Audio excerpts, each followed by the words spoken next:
जागो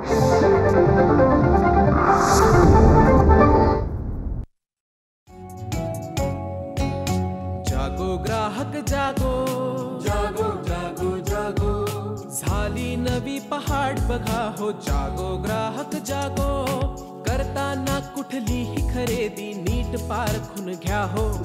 जरी वाटले फसगत झाली सोडून देऊ नका हो. जाणा आपल्या अधिकारांना, कायद्यातल्या तरतुदींना, बेईमानांना धडा शिकवूया. जागो ग्राहक जागो, जागो ग्राहक जागो.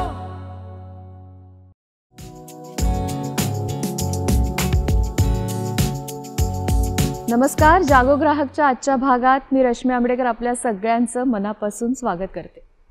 खरेदी लहानातली लहान असो मोठी असो, ग्राहक म्हणून प्रत्येक टप्प्यावर जागरूक असणं ही आपली जबाबदारी आहे. आणि त्याच संदर्भातला एक हक्कसुद्धा, ग्राहक जागृतीचा हक्क आपल्याला दिलेला आहे. हा हक्क नेमका काय सांगतो किंवा जागरूक कसं राहायचं, याच विषयावर आज सविस्तर आपण बोलणार आहोत. आणि ते सांगण्यासाठी ज्या तज्ज्ञांना आमंत्रित केलं आहे त्यांची ओळख करून घेऊया. आपल्याबरोबर आहेत डॉक्टर सुहासिनी संत मॅडम. नमस्कार. मुंबई ग्राहक पंचायतीच्या बोरिवली विभागाच्या त्या अध्यक्ष आहेत. आजच्या आपल्या दुसऱ्या तज्ज्ञ आहेत डॉक्टर मीनल टिपणीस. नमस्कार. नमस्कार. तुमचंही कार्यक्रमात स्वागत. मॅडम मुंबई ग्राहक पंचायतीच्या ठाणे विभागाच्या अध्यक्ष आहेत. आणि आजच्या आपल्या तिसऱ्या तज्ज्ञ डॉक्टर मानसी राजाध्यक्ष. नमस्कार. तुमचंही कार्यक्रमात स्वागत. दादर माहीम बांद्रा विभागाच्या मुंबई ग्राहक पंचायतीच्या त्या अध्यक्ष आहेत. तिघींचंही स्वागत. आणि ग्राहक जागृती हा खूप मोठा विषय आहे. तो आजच्या या तासाभराच्या चर्चेत आपण त्याचे वेगवेगळे मुद्दे डिस्कस करण्याचा प्रयत्न करणार आहोत. मला संत मॅडमपासूनच सुरुवात करायची आहे की आपण जेव्हा ग्राहक जागृतीचा हक्क म्हणतो आहोत तेव्हा नेमकं कशाबद्दल बोलतोय, काय सांगाल त्या हक्काबद्दल तुम्ही? सुरुवातीला आपल्याकडे ना 1986चा ग्राहक संरक्षण कायदा होता. आणि हा ग्राहक संरक्षण कायदा 2019मध्ये त्याची सुधारणा झाली गेली. आणि 2019च्या ग्राहक संरक्षण कायद्यानुसार ग्राहकांना 6 हक्क देण्यात आले. त्यातला पहिला हक्क संरक्षणाचा हक्क, दुसरा माहितीचा हक्क, तिसरा निवडीचा हक्क, चौथा मत मांडण्याचा हक्क, पाचवा तक्रार करण्याचा हक्क आणि 6वा जो हक्क आहे तो ग्राहक जागृतीचा हक्क. 1986च्या ग्राहक संरक्षण कायद्यामध्ये ग्राहक शिक्षण हक्क होता आपल्याला. आणि 2019च्या कायद्यामध्ये हा ग्राहक जागृती हक्क म्हणून आपल्याकडे आलेला आहे. तर ग्राहक जागृती हे काय आहे, ही संकल्पना काय आहे? तर एक व्यक्ती ही ग्राहक म्हणून सजग असणं, ग्राहक म्हणून सुजाण असणं, ग्राहक म्हणून सज्ञान असणं, ह्याच्यासाठी जे ज्ञान कौशल्य आवश्यक असतात. किंवा आजकाल आपण बाजारपेठेत बघतो तर इतक्या अनुचित प्रथा आहेत, तर त्या अनुचित प्रथांपासून आपण आपली खबरदारी घेतली पाहिजे, काळजी घेतली पाहिजे की आपली फसवणूक होता कामा नये. ती फसवणूक न होण्यासाठीची जी काळजी, जी खबरदारी, त्याबद्दलचं ज्ञान, ती वापरण्यासाठी जे कौशल्य लागतं ते मिळवण्याचा हक्क किंवा देण्याचा हक्क म्हणजे मला वाटतं ग्राहक जागरूकतेचा हक्क. इथं मला असं एक सांगावंसं वाटतं की आता साधारणपणे आपण सगळेच जण बँकांचे व्यवहार करतो. बँकांचे प्रॉडक्ट्स आपल्याला सगळीकडनं माहिती असतात. माहितीचा स्रोत एवढा भराभर आपल्या पुढे येतो आहे. तर बुवा म्हणजे हे सगळं आपल्याला माहिती असतं. परंतु माहिती असणं एक वेगळा भाग असतो आणि त्याचबरोबर आपल्याला त्या विषयाची जागरूकता करून देणं हा एक आणखीन एक भाग असतो. खरं. तर त्या भागासाठी म्हणून ग्राहक जागृती हा एक हक्क हा देण्यात आलेला आहे. अगदी छोटी गोष्ट आहे की आपल्याला बँकेचे बरेचसे प्रॉडक्ट्स माहिती आहे, प्रोसेसेस माहिती आहे, ही माहिती आहे. पण आपल्याला जर एखादी प्रोसेस करायची असेल तर आपल्याला जो OTP येतो तो OTP आपण कोणाला शेअर करू नये. बरोबर. आपला जो पासवर्ड असतो तो आपण कोणाला शेअर करू नये.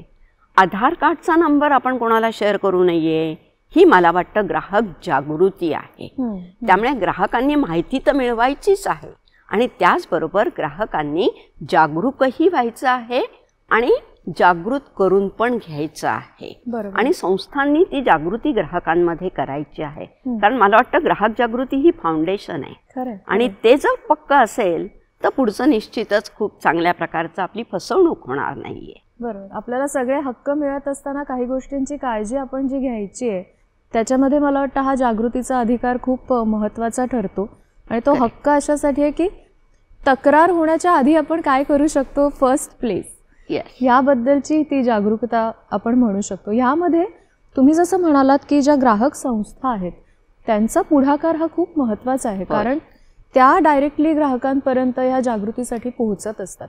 टिप्पणीस मॅडम, तुम्ही काय सांगाल की ह्या संस्थांचा पुढाकार कितपत महत्त्वाचा ठरतो किंवा कसा असायला हवा, काय सांगायला याबद्दल?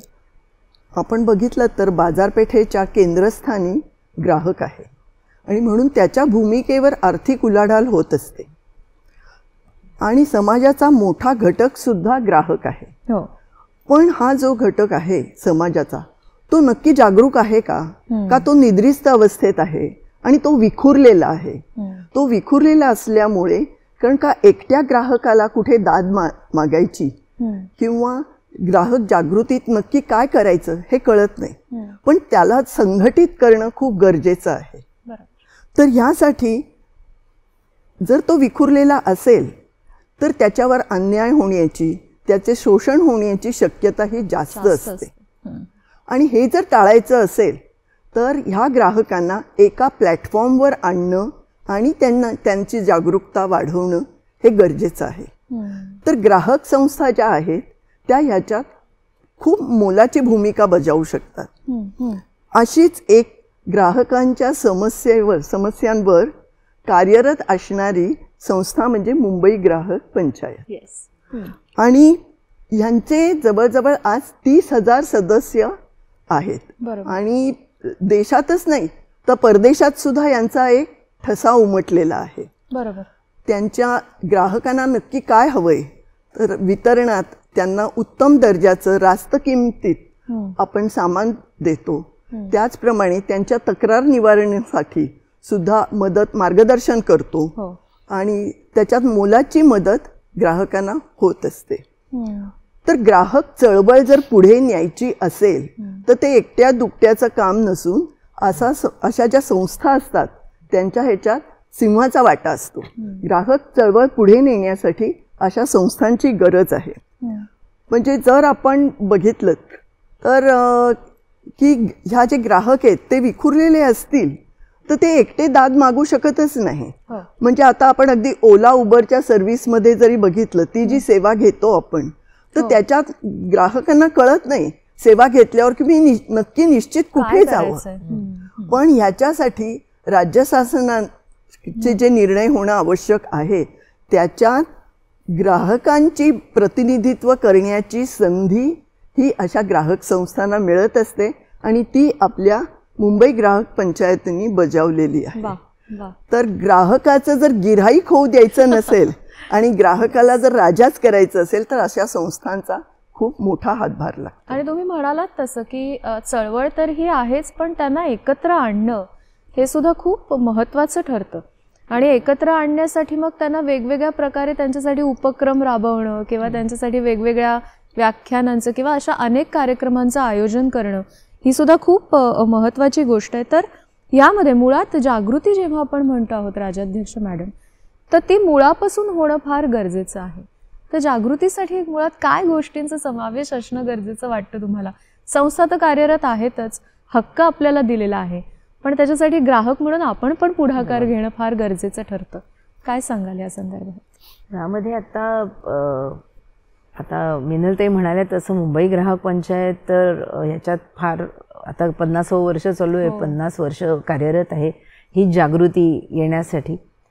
जागृती म्हणजे काय, जसं आता ते म्हणाले तसं निद्रिस्त म्हणजे जागं होणं नाही, जागं होणं आणि जागरूक होणं त्याच्यामध्ये जो फरक आहे, सतर्क राहणं. आपल्याला सगळे संत महात्म्यांनी पण सांगितले सावध चित्त राहा, सावधान राहा. पण हा सावधानता राहणं, ही सतर्क किंवा तर्कसुसंगत विचार, ज्याला मी वैज्ञानिक दृष्टिकोन असं नेहमी म्हणते, तो फार गरजेचा आहे. आणि मगाशी सुहासिनीताई म्हणाल्या तसं हा मुळात हे फाउंडेशनच आहे, हा आयुष्याचा पाया आहे. प्रत्येक गोष्टीकडे आपल्या आजूबाजूच्या परिसरात काय घडतंय त्याचं सूक्ष्म निरीक्षण करून त्याच्यात होणारा फरक हा लक्षात घेणं, हा जागृतीने येऊ शकतो. आणि हा पाया एकदा पक्का झाला अशा पद्धतीने बघण्याचा, तर बऱ्याच वेळेला आपण धोके टाळू शकतो, किंवा आपल्याला एखादी येणारी समस्येचं निराकरण करू शकतो, किंवा अतिशय राहून आपण काही खरेदी किंवा काही वस्तू आपल्या सेवेसाठी वापरू शकतो. ह्या सगळ्या चर्चेमध्ये मला एक उदाहरण आता एक आठवलं. उदाहरणार्थ आपण एक रोजच्या वापरातली गोष्ट घेऊया, टूथपेस्ट आहे, किंवा आपला आपण गव्हाचा ब्रेड हल्ली खातो. आता हल्ली थोडा अवेअरनेस आल्यामुळे आपण व्हीट ब्रेडच खातोय ना हे आपण बघत असतो.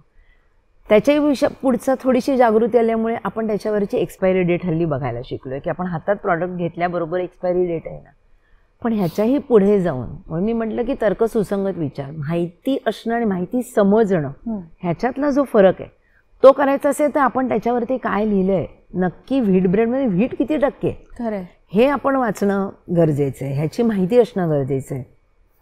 आत्ताच एक नुकतंच गेल्या एक 15 दिवसापूर्वी घडलेलं उदाहरण सांगते. माझ्याच घरात, माझ्याच बाबतीत माझ्या नातवासाठी आम्ही एक खेळ आणला आणि त्या खेळामध्ये अत्तर बनवणं असं त्या खेळाचा एक त्याचा तो गेम होता.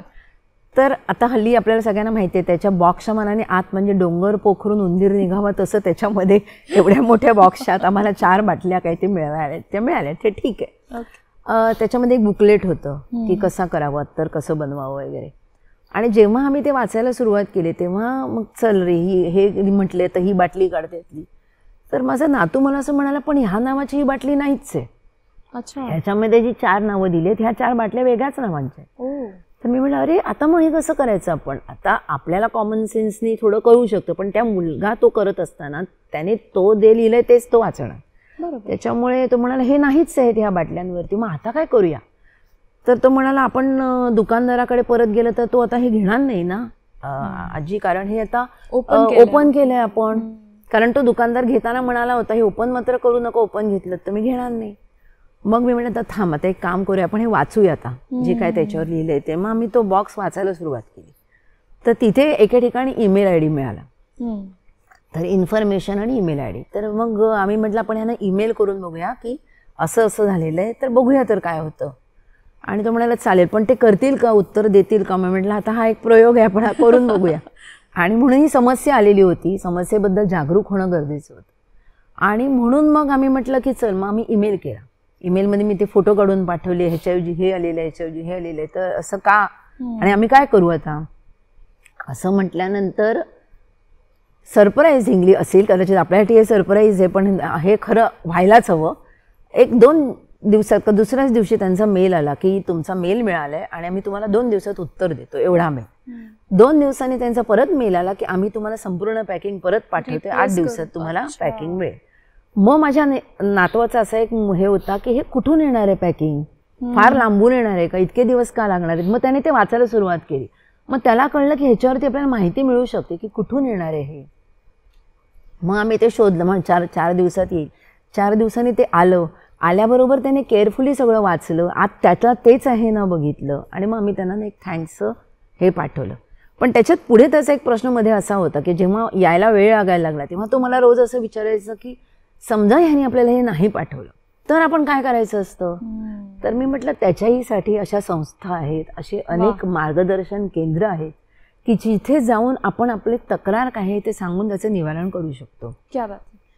तर अशी ही सगळी ह्याच्यासाठी जागृती, ही अशा प्रकारची जागृती. तर मला असं वाटतं जागृतीच्या एक 5-6 आपण प्रकार म्हणू, म्हणजे अनभिज्ञ ते सर्वज्ञ असं आपण एक त्याला नाव देऊया. की आपल्याला माहितीच नसणार, पण आपल्याला नुसती माहिती ऐकतो, हां आपल्याला डोळ्यांना दिसते म्हणून माहिती आत जाते, समजते असं नाही. दुसरा पुढचा असा एक टप्पा असू शकतो की समस्या काय आहे आपल्याला कळलंय, उपाय काय आहे ते कळणं, त्याची जागृती होणं. एकदा ह्या गोष्टी कळल्यानंतर उत्पादनं, मग आपण कोणतं उत्पादन बरोबर आहे आणि कुठलं आपण नाही घ्यायचं आणि कुठलं घ्यायचं ह्याच्याबद्दलची जागृती येणार. मग हे सगळे टप्पे झालं की सर्वज्ञ. म्हणजे आता आपल्याला कळलं.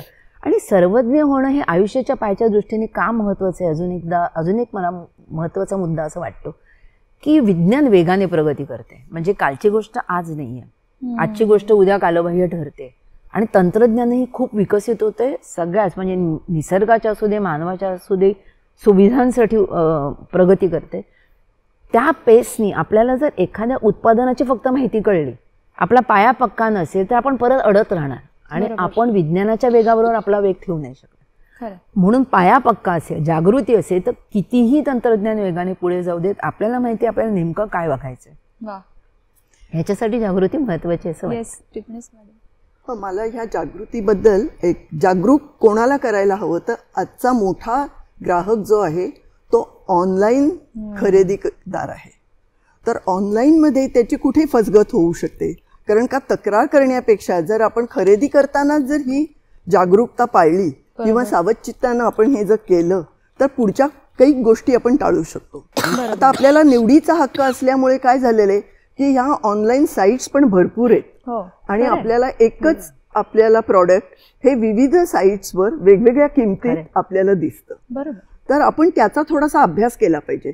म्हणजे आपण अगदी इमोशनली लगेचच, म्हणजे आज मला आता आवडले म्हणून लगेचच जर आपण ती खरेदी करण्यापेक्षा तिथे एक खूप चांगली सोय आहे की कार्ट असते, त्या कार्टमध्ये आपण गोष्टी ऍड करू शकतो आणि नको असलेल्या काढून पण टाकू शकतो. म्हणजे ही सोय खरं तर केलेली आहे, पण घाईघाईत आपण खरेदी करतो आणि फसण्याची शक्यता वाढवतो काही वेळेला. शिवाय आपल्याला ह्याच्यात अजून एक सोय काय आहे तर आपल्याला समोर तो विक्रेता नसल्यामुळे त्याचं प्रेशर नसतं कधीच. तर त्याच्या हे करायला पाहिजे.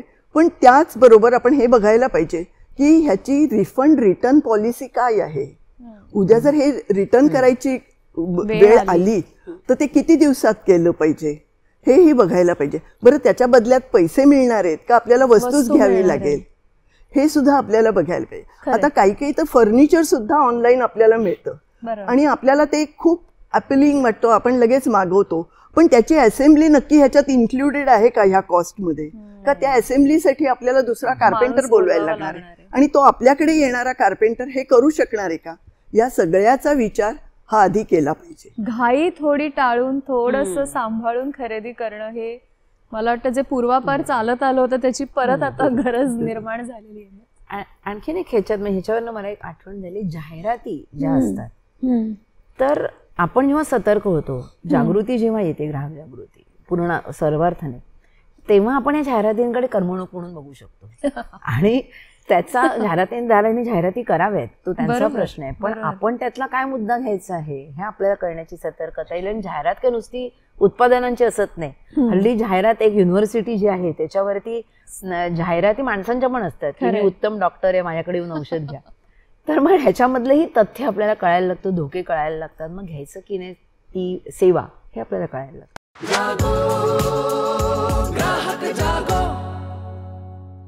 मला मुंबई ग्राहक पंचायतीकडे यायचं आहे. सविस्तर तुम्ही सांगितलीत त्याबद्दल सुद्धा माहिती.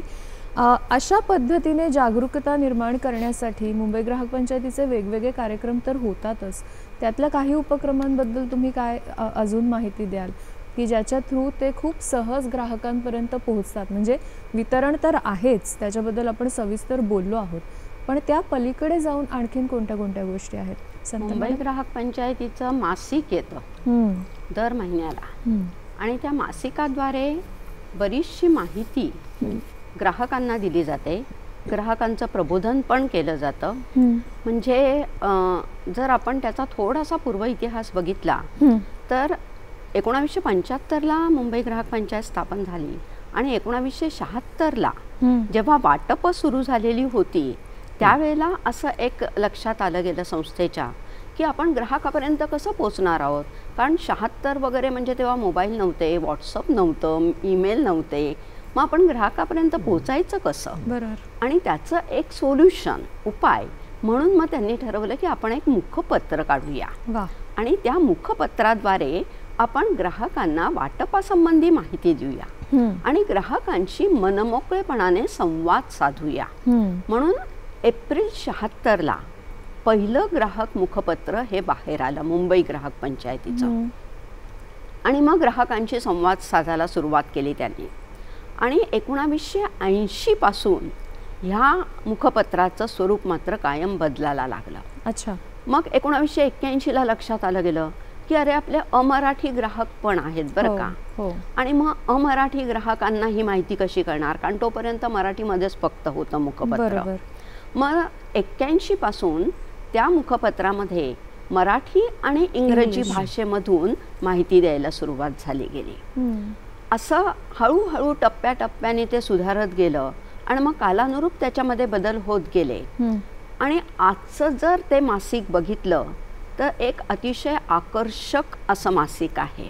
खूप वेगवेगळ्या प्रकारची माहिती आणि त्याच्यावर असते आणि त्याचं नाव सुद्धा हेच मगाशी जे आपण म्हटलं की संघटन महत्वाचं आहे त्याच प्रकारचं त्याचं नाव आहे ग्राहक तितुका मिळवावा. एकत्र आणावं, संघटित करावं ग्राहकांना, हे उद्दिष्ट आहे. आणि त्याच्यावरती मुंबई ग्राहक पंचायतीचा मोटो लिहिलेलाच आहे की ग्राहक हिताय आणि ग्राहक सुखाय. मग ग्राहक हिताच्या दृष्टिकोनातनं काय काय गोष्टी आहे. आजचं जर मासिक बघितलं तर त्याच्यामध्ये मुंबई ग्राहक पंचायत काय करते हे तर लिहिलेलं असतंच. विभागीय समित्या त्यांची वाटचाल लिहिलेली असते. मुंबई ग्राहक पंचायतीचे जे वेगवेगळे विभाग आहे, म्हणजे आता बोरिवली विभाग आहे, ठाणे विभाग आहे, दादर माहीम विभाग आहे, ह्या विभागांमध्ये काय काय कार्यक्रम चाललेले आहेत ते असतं. त्याचबरोबर एखादा ग्राहक हितासंबंधीचा प्रश्न जर तो मार्केटमध्ये आलेला असेल, बाजारपेठेत आलेला असेल, तर त्याबद्दलची मुंबई ग्राहक पंचायतीचा दृष्टिकोन काय आहे, त्याच्यावरती मुंबई ग्राहक पंचायतीची मतं काय आहेत, तो कसा सोडवावा असं वाटतं आहे. आणि त्या बेसिसवरती पुढे काय प्रश्न येऊ शकणार आहेत आपल्याला, हे सगळं मुंबई त्या मासिकामध्ये आम्हाला मिळतं. आणि प्रत्येक सभासदाला दिलं जातं. आणि मला वाटतं खरोखर त्याचं नियोजन हे जे करतात ना ते संपादक, सल्लागार, ते आकर्षक मुखपृष्ठ आहे त्याचं. अगदी ते मुखपृष्ठ तयार करणारी व्यक्ती, त्याचे सहाय्यक, ह्यांना अक्षरशः जाहीररित्या मी त्यांचं अभिनंदन करू इच्छिते. कारण प्रत्येक महिन्याला आमची 4 वाटपं असतात मुंबई ग्राहक पंचायतीची. त्या 4ही वाटपामध्ये हे मासिक जात असतं. त्यामुळे त्याचं प्रॉपर बांधणी करणं, ते जे लेख आलेले आहेत ते सिक्वेन्स त्याचा तयार करणं, मग पहिले मराठी काय काय घ्यायचं आहे, मग इंग्रजी काय काय घ्यायचं आहे, त्याची रचना करणं, ही इतकी सुंदर रचना केलेली असते की ज्यामुळे ग्राहकांना प्रबोधन तर होतंच, ग्राहक जागृती तर होतेच होते, पण त्याचबरोबर ग्राहक ह्या गोष्टीबद्दल संपूर्ण जगामध्ये काय चाललेलं आहे ह्याचा एक आढावा येतो, ह्याची एक कल्पना येते. त्या दृष्टीने आमचं हे जे मासिक आहे ग्राहक तितका मिळवावा, हे खरोखरच खूप एक महत्त्वाचं माध्यम आहे की ज्याद्वारे आम्ही ग्राहक जागृती प्रबोधन करू शकतोय. तसंच ग्राहकांचं कॅलेंडर येतं, ज्याला आपण वार्षिक दिनदर्शिका असं म्हणू शकतो. ते कॅलेंडर येतं. हे सुद्धा आता 2013 पासून आहे. म्हणजे मासिकाला जवळजवळ 47 वर्ष झालेली आहे, 48वं वर्ष सुरू आहे. आणि कॅलेंडरला 10 वर्ष झालेली आहे, 11वं वर्ष चालू आहे. आणि सातत्याने ह्या गोष्टी होत आहेत. आता कॅलेंडरमध्ये सुद्धा आपलं कॅलेंडर असतं त्याचप्रमाणे ही कॅलेंडर आहे, पण कॅलेंडरच्या प्रत्येक महिन्याच्या पानावरती खाली ग्राहक हितासाठी अतिशय आवश्यक अशी माहिती दिलेली आहे. आणि ती माहिती अगदी थोडक्यात आहे, हे फार महत्त्वाचं आहे. म्हणजे अगदी भारंभार माहिती दिलेली आहे, वाचायला वेळ नाही आहे मुंबईकरांना वगैरे, हा सगळा विचार करून अगदी थोडक्यात पण मुद्देसूद आणि अत्यावश्यक अशी माहिती अतिशय सुंदररित्या त्याच्यामध्ये दिलेली आहे. आत्ताचं जर आपण 2024चं मासिक बघितलं तर त्या 2024च्या मासिकामध्ये जानेवारी आणि फेब्रुवारीमध्ये मुंबई ग्राहक पंचायतीची थोडक्यात माहिती दिली आहे की मुंबई ग्राहक पंचायत काय आहे, वितरण काय असतं. मार्चमध्ये जागतिक ग्राहक दिन असतो 15 मार्चला, त्याबद्दलची माहिती दिलेली आहे. एप्रिलमध्ये आमच्या मुंबई ग्राहक पंचायतीला 49 वर्ष पूर्ण झालेली आहे आणि सुवर्ण महोत्सवी वर्ष आम्ही साजरं करतोय. मग त्या सुवर्ण महोत्सवी वर्षाबद्दलची माहिती आहे. नंतर मेमध्ये 1 मे 2017ला रेरा हा जो कायदा आहे रिडेव्हलपमेंटचा, तो कायदा पारित झाला. मग रेराची त्यावेळची जी परिस्थिती आणि आज रेराच्या ज्या चेंज झालेल्या प्रोव्हिजन्स आहेत त्याची माहिती मेमध्ये दिलेली आहे. जूनमध्ये पर्यावरणाची माहिती दिलेली आहे, कारण 5 जून हा पर्यावरण दिन आपण साजरा करतो. जुलैमध्ये मुंबई ग्राहक पंचायतीने जागतिक स्तरावरती काय भरारी घेतलेली आहे, कारण आपण अंगटॅडमध्ये जातो, युनायटेड नेशन्स ऑफ ते अंगटॅड आहे, इतर ऑर्गनायझेशन्स आहे, तिथं जाऊन आपण आपलं प्रेझेंटेशन करतो, भारताचं प्रेझेंटेशन करतो. त्याच्यामुळे जागतिक भरारी आपली काय आहे, जागतिक कार्य काय आहे ते जुलैमध्ये दिलेलं आहे. त्याचबरोबर ऑगस्टमध्ये आपण कोणकोणत्या माध्यमाद्वारे ग्राहक जागृती करतो ते दिलेलं आहे. त्याच्यामध्ये आपलं सह्याद्रीचं पण नाव आहे.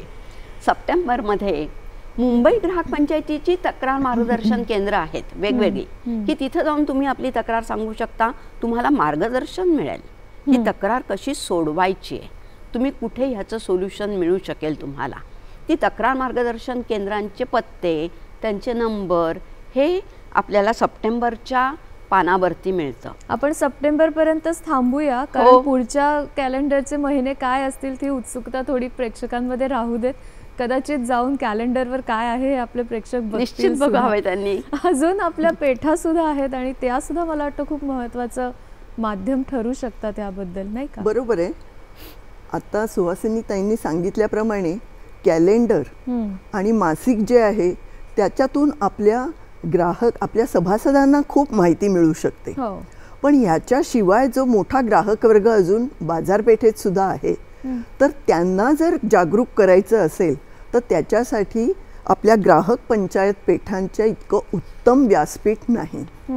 ह्या ज्या सगळीकडे ज्या लागतात ह्या ग्राहक पंचायत पेठा मुंबई ग्राहक पंचायतीच्या, तर त्यांची अक्षरशः लोक वाट बघत असतात की कधी ही पेठ लागते आणि आम्ही खरेदी करतो. आणि ह्या सणासुदीच्या तोंडावर लागत असल्याने ते त्यांना सोयीचं पण पडतं.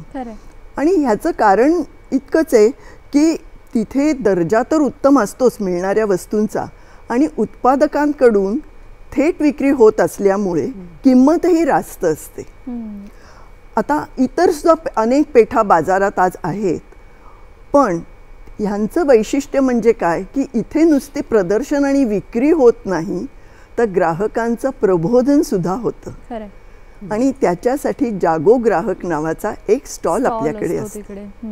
या स्टॉलवर विविध उपक्रम आपण राबवतो, जसं की वजन माप ह्याच्याबद्दलची माहिती, त्याची ग्राहकांनी खरेदी करताना त्याची काय जबाबदारी आहे, त्याच्यात काय बघितलं पाहिजे. त्याच्यानंतर मध्ये एक रेरावर प्रश्नावली आपण दिली होती आणि लोकांकडनं त्याची उत्तरं आपण घेतली होती, आणि त्याच्यावरून आपल्याला अंदाज आला की लोकांना अजून कितपत जागरूकता आहे आणि आपल्याला अजून पुढे काय करायला हवं. बरोबर. तर हे रेराच्या बद्दल, इच्छापत्र कसं करावं ह्याच्याबद्दलची ही माहिती तिथे मिळते. म्हणजे वेगवेगळ्या आपल्या ज्या सर्वसामान्य जिथे प्रश्न निर्माण होऊ शकतात त्या बऱ्याच विषयांचं मार्गदर्शन या स्टॉलवर केलं जातं. याशिवाय सोन्याची खरेदी करायची असेल तर हॉलमार्किंग त्याच्या बाबतीची माहिती मिळते.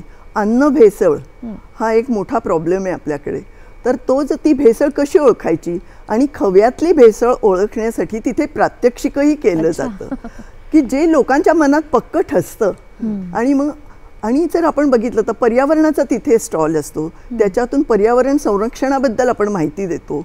कॉम्पोस्टिंगचा आपला असतो की ज्याच्यावरून आपण ओल्या कचऱ्याचं खत कसं तयार होईल हे दाखवतो. आपली लिंबूवर्गीय जी फळं आहेत त्यांच्या टरफलापासून बायो एन्झाईम कसं तयार करतं ह्याचंही डेमॉन्स्ट्रेशन आपण तिथे देतो. सर्व व्यापक म्हणजे गोष्टी आहेत त्याच्यामध्ये, कारण वेगवेगळ्या प्रकारचे ग्राहक येत असतात आणि त्या प्रत्येकाचा इंटरेस्ट वेगळा असू शकतो, नाही का, त्याचा विचार करून. आणि तिथे होणाऱ्या गर्दीवरून आणि लोकांनी विचारलेल्या प्रश्नावरून आपली त्यांची उत्सुकता जाणवते.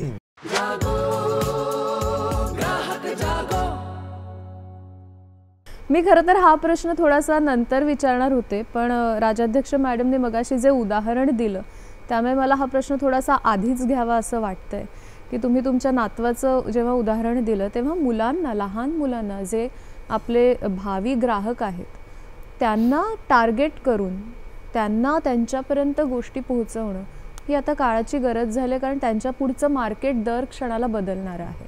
तर मुलांसाठी असे काही वेगळे उपक्रम तुमच्या विभागामध्ये केले जातात का? प्रत्येकीने सांगा आणि मग जनरल उपक्रमांकडे आपण येऊया, विशेष उपक्रमांकडे सुद्धा येऊया.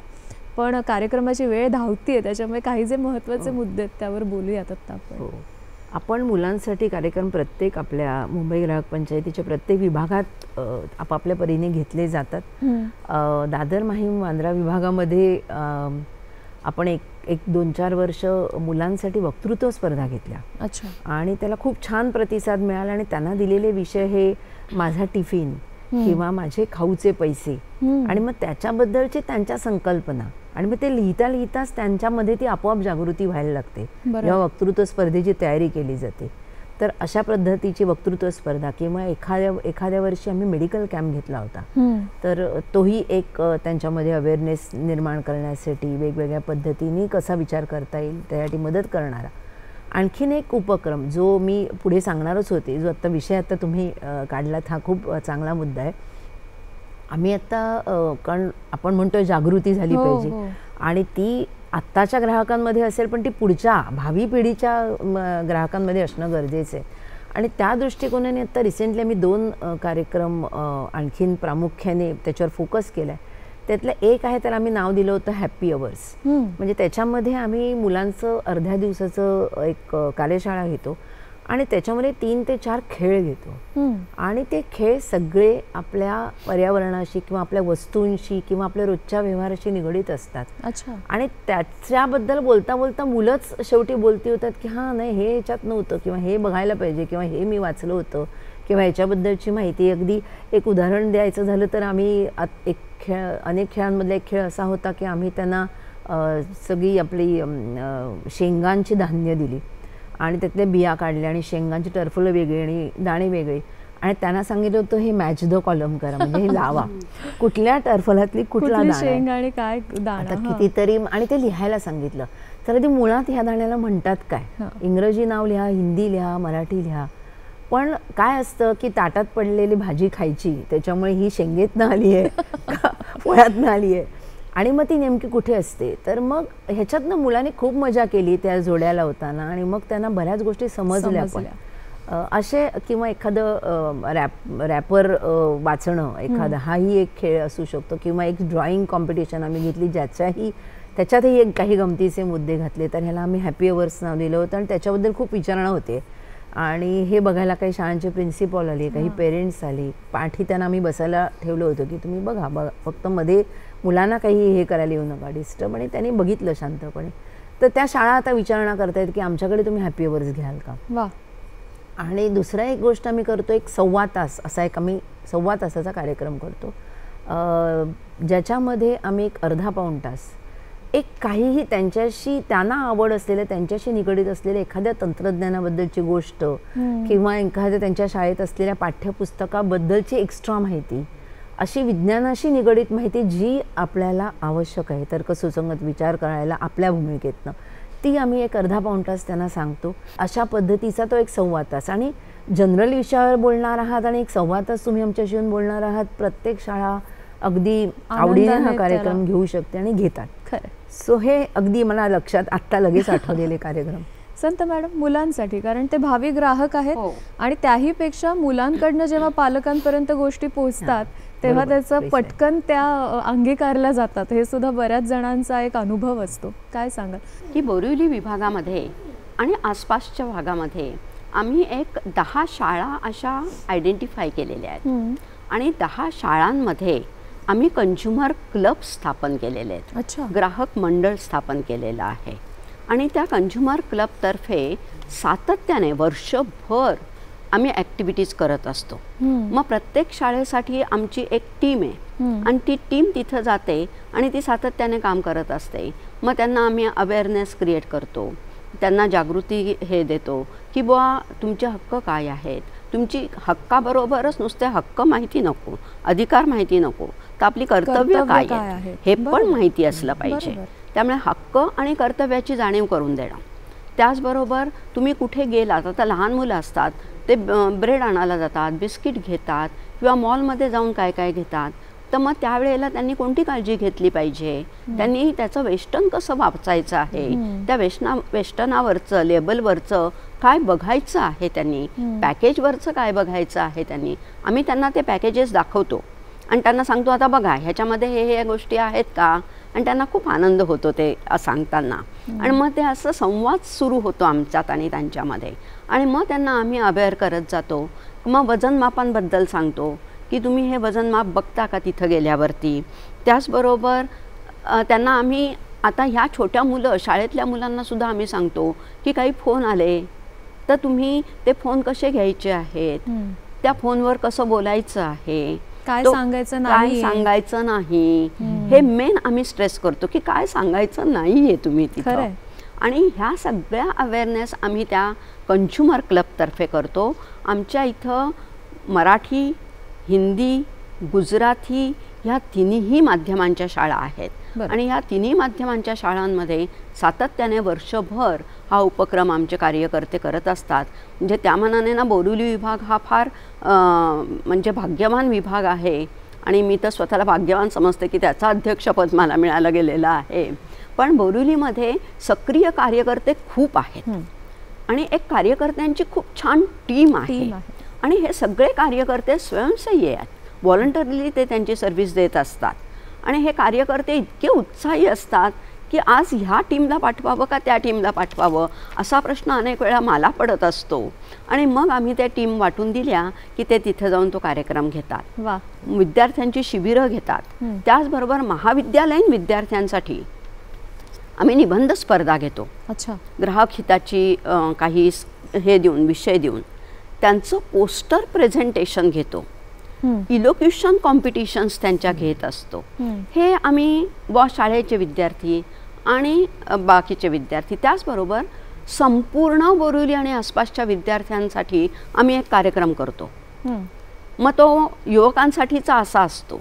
मग युवकांसाठी बोलणारं सध्याच्या स्थितीमध्ये अतिशय प्रसिद्ध असे लेखक प्रवीण दवणे, मग त्यांचं तेजातून तेजाकडे हा कार्यक्रम आम्ही त्या विद्यार्थ्यांसाठी करतो, युवकांसाठी करतो, ज्याच्यामध्ये सगळे युवक सहभागी होतात, ते पालकही सहभागी होतात. अनेक वेळा हे कार्यक्रम आम्ही ऑनलाईनही करत असतो, ऑफलाईनही करत असतो, हायब्रिड मोडमध्ये आम्ही हे घेत असतो. पण अशा प्रकारे आम्ही युवकांमध्ये जागृती करतो, विद्यार्थ्यांमध्ये जागृती करतो. ठाणे विभागामध्ये काय होतं मुलांसाठी? हां, म्हणजे हे शालेय जे उपक्रम असतात ते तर राबवले जातातच आणि विद्यार्थी दशेत जे सुजाण ग्राहकाचे जे संस्कार होतील ते शेवटपर्यंत टिकतील आणि तो भविष्यात तो सुजाण ग्राहक असेल. त्याच्यानंतर आम्ही इथे शाडूच्या मातीपासून गणपती बनवण्याचे वर्कशॉपसुद्धा घेतलेले आहेत.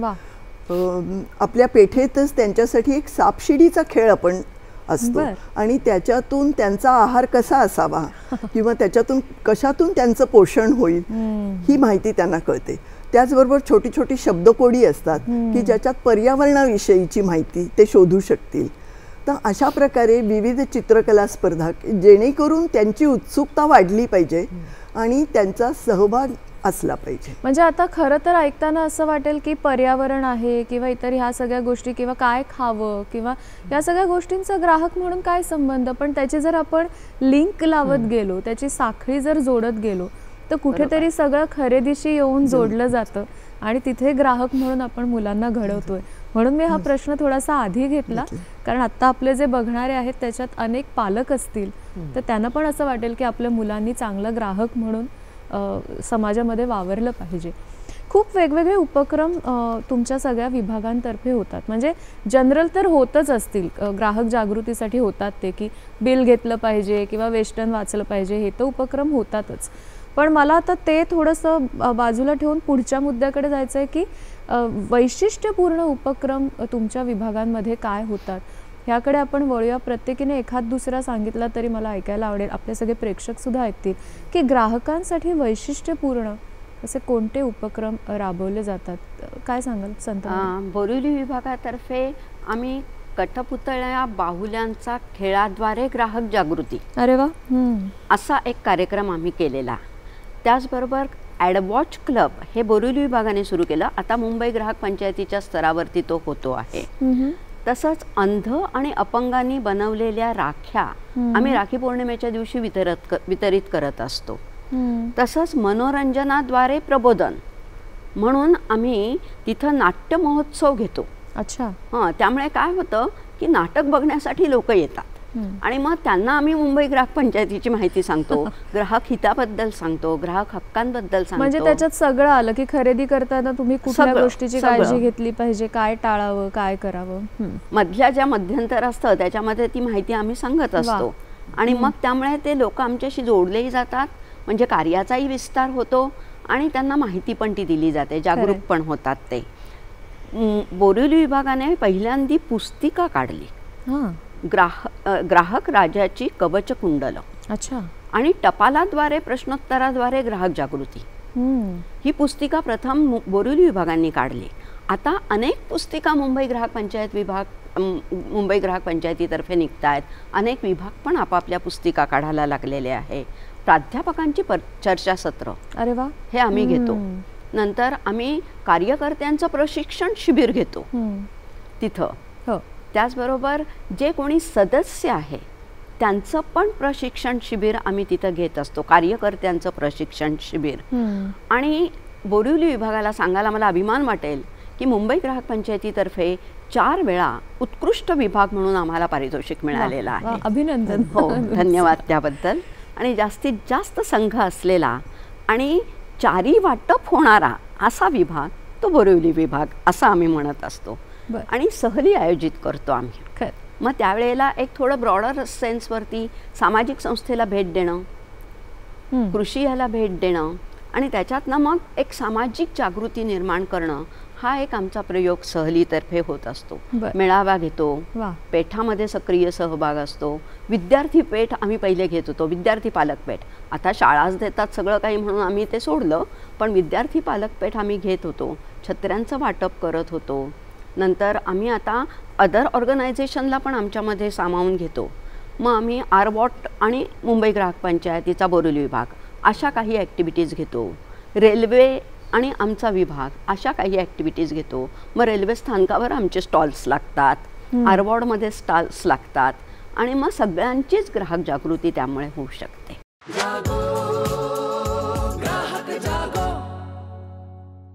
टिपणीस मॅडम, तुम्ही या सगळ्याबद्दल काय सांगाल? वैशिष्ट्यपूर्ण उपक्रम आणि मला त्याला जोडायचं आहे की आपलं सगळ्यांचं एक अल्टिमेट उद्दिष्ट ज्याला आपण म्हणतो ते म्हणजे शाश्वत विकास, सस्टेनेबिलिटी हेच आहे. तर ह्या वेगळ्या उपक्रमांमध्ये तो सुद्धा मुद्दा नक्कीच मुंबई ग्राहक पंचायत त्याचा विचार करते सातत्याने. तर तुमच्या दोघींकडे जेव्हा मी येणार आहे तेव्हा हेही सांगाल प्लीज.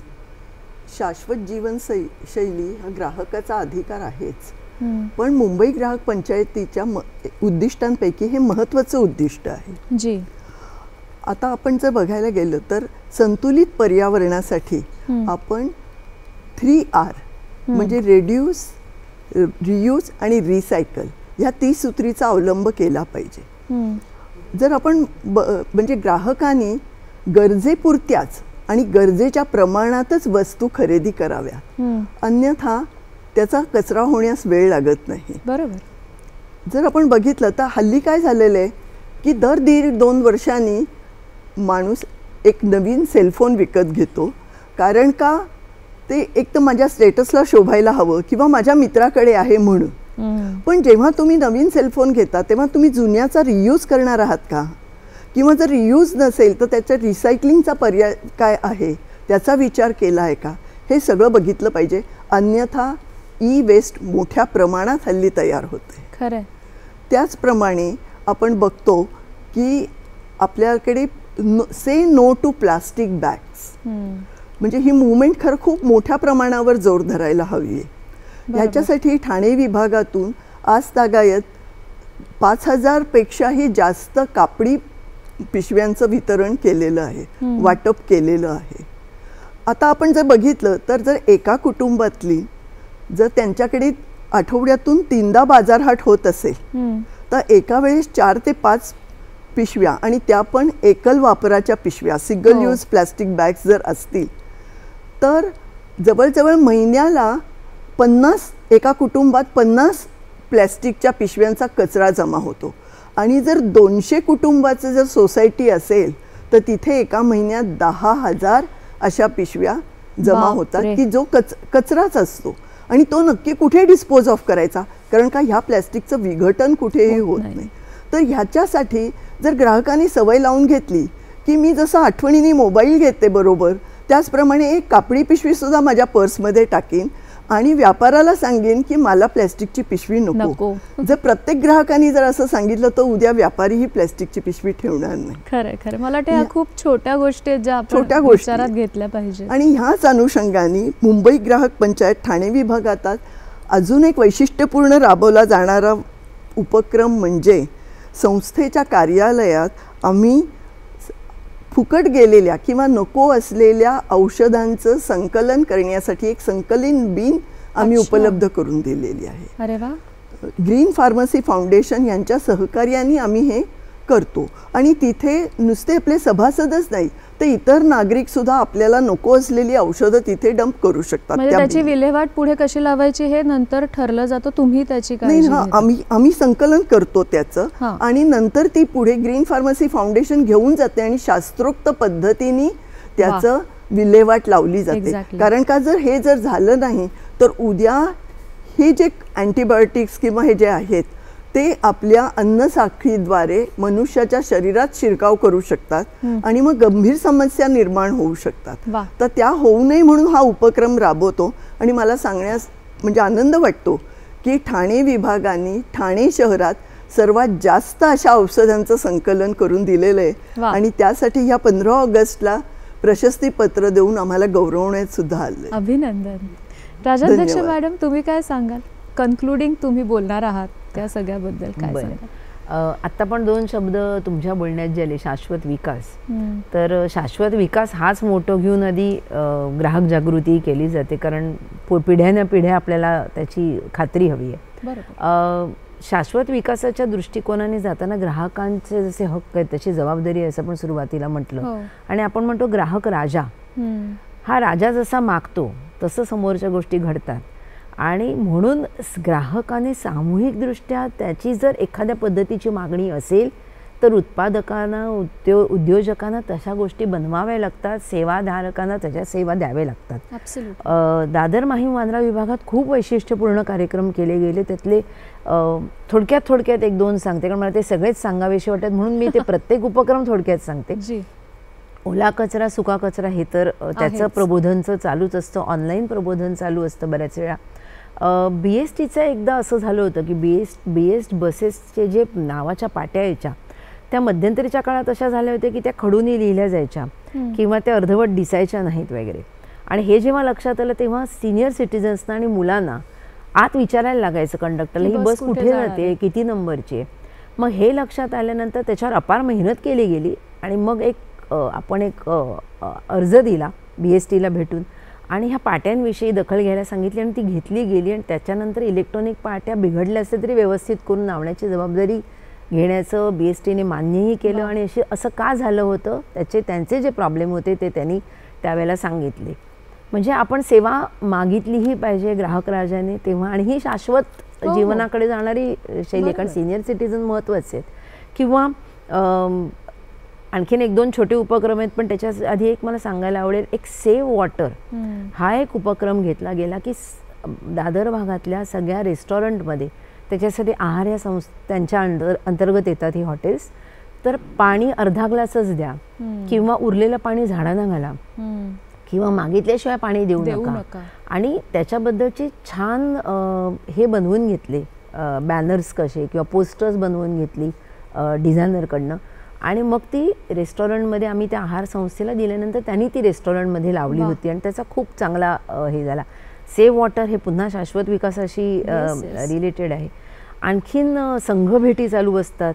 महत्त्वाचा एक उपक्रम जो मी सांगते, ह्या कार्यक्रमाचा समारोप जर आपण करणार असू तर कोरोनाच्या काळात जेव्हा सगळं ऑनलाईन होतं त्या काळामध्ये आम्हाला असं वाटलं की ह्या ज्या आपण बिया फळांच्या घरात खातोय त्याच्या बियांचं पुढे काय होतं आहे, त्या कचऱ्यात जात आहेत, काय होतं आहे. तर बीज संकलन करण्याची एक संकल्पना आम्ही केली की मग त्याच्यासाठी आधी आम्ही स्वतःला समजावून घेतलं तज्ज्ञांना बोलवून की कोणत्या प्रकारच्या वृक्षांचं रोपण केलं पाहिजे. उगाच आपलं कुठली तरी बिये आणि कुठेतरी लावली तर ती जगेल नाही जगेल. देशी वृक्ष म्हणजे काय, कुठल्या वृक्षांच्या लागवडीची गरज आहे. ग्रीन अम्ब्रेला ह्या संस्थेची मदत घेतली आणि मग आम्ही सगळ्या ह्यांना आवाहन केलं, संघातल्या सभासदांना, सर्वांना, लोकांना, इतरांनाही, की तुमच्याकडे फळं खाल्ली की बी साठवा. बी कशा साठवायच्या हेही मार्गदर्शन ऑनलाईन केलं. त्या बिया गोळा केल्या. बिया गोळा करण्यासाठी तेव्हा कोरोना असल्यामुळे आणि नंतरही कुठल्या तरी व्यक्तीला कुठेतरी बिया आणून देणं कठीण होतं, म्हणून त्याची साखळी केली की मी बाजूच्या बिल्डिंगमध्ये, मग त्यांनी पुढच्या, असं करत करत जवळजवळ असं करत एके ठिकाणी आम्ही त्या बिया सगळ्या कलेक्ट करतो. त्या ग्रीन अम्ब्रेलाकडे किंवा मग महाराष्ट्र नेचर पार्ककडे तिथे ते रोपं करतात त्याची, आणि मग ती रोपं जिथे योग्य त्या ठिकाणी जातात. म्हणजे आज आपला वाढदिवस आहे किंवा आज ह्या गल्लीत आपण वृक्षारोपण केले, फोटो निघाले, असं नाही आहे ते. तर त्या रोपांच्या कुठल्या आदिवासी पाड्यांमध्ये गरज आहे तिथे ती रोपं लावली जातात, हायवेच्या बाजूला लावली जातात. हा बीजसंकलनाचा एक मोठा उपक्रम आजतागायत चालू आहे, जो अत्यंत वैशिष्ट्यपूर्ण आहे, जो शाश्वत विकासासाठी अत्यंत आवश्यक आहे, ज्याच्यासाठी ग्राहक जागृती आपण करतो आहोत. येस, शाश्वत विकास हेच खरं तर खरेदीचं आपलं उद्दिष्ट असायला हवं, हे तुम्हा तिघींनी खूप छान आज सविस्तरपणे सांगितलं. आपल्याच या कार्यक्रमामध्ये एक तज्ज्ञ आले होते आणि त्यांनी असं सांगितलं होतं की जेव्हा वस्तू एखादी आपण खरेदी करतो तेव्हा तिचा शेवट काय होणार आहे याचा जर आपण विचार केला तर आपण खऱ्या अर्थाने सजगपणे कुठलीही वस्तू खरेदी करू शकू. मला वाटतं आज तुम्ही तिघींनी आम्हाला त्याच वाटेवर पुन्हा नेलं आहे आणि खऱ्या अर्थाने जागृती काय असते ते आपल्या सगळ्या ग्राहकांपर्यंत पोहोचवलं. तुम्हा तिघींचेही मनापासून आभार मानते. तुमच्या वेगवेगळ्या उपक्रमांसाठी शुभेच्छा आणि अभिनंदनसुद्धा. आणि आपली भेट तर पुन्हा होणारच आहे नव्या विषयासह. तोपर्यंत नमस्कार.